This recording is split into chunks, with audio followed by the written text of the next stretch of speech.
for me ano pa rin nandoon pa rin ako sa it's a dream come true, 'di ba? I mean, we've all dreamt to be in this situation ever since I was a kid. Playing in the PBA is really like, syempre kung hindi siya yung pinaka-target mo before, it's either that or play for your country, diba? Right. Represent your country, play for Gilas, and win games for your country. But sa akin kasi yun pa rin yung naiisip ko every day I wake up na parang this is the work, the job that I wanted ever since, diba? We're paid to do it, we're paid to play, we're paid to do the sport that we love the most, which is syempre very very big blessing to all of us players. And I'm just happy na nakaka-adjust naman ako. Nasa starstruck ka pa ba? So mga nakakalaban mo, maybe a couple of your teammates. Siguro yung mga kunyari sila Kuya LA, 'di ba? LA actually to sila Cap, sila RJ, Hazul. I've been watching them lang before Alaska days, 'di ba? Yung time nila with Gilas.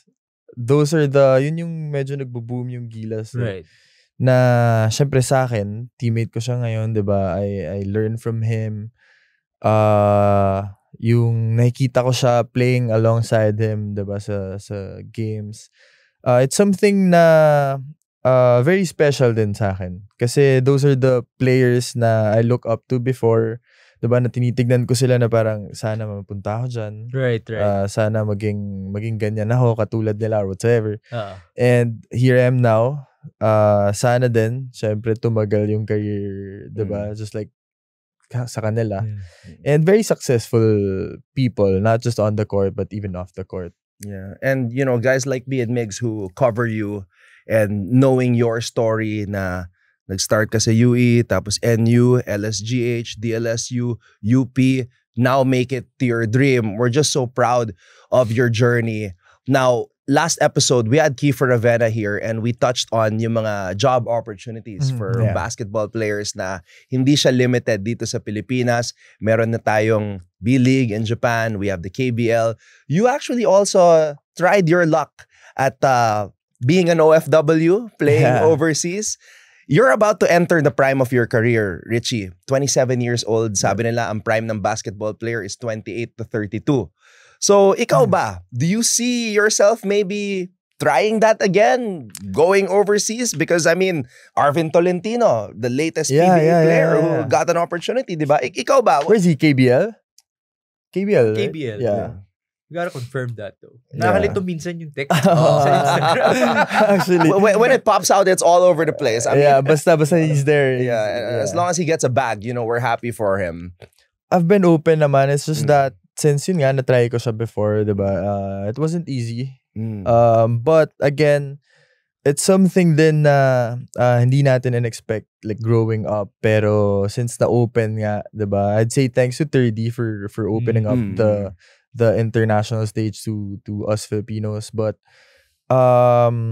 syempre ako open ako kasi alam mo yung iba yung feeling na nandoon, though mahirap. As in, ako masasabi ko personally since I've tried a couple of months in Taiwan, mahirap kasi yung homesick, mahirap especially sa atin, diba, sa Filipinos kasi very close tayo sa families natin. Lalo ka na. Friends, so sa akin, diba?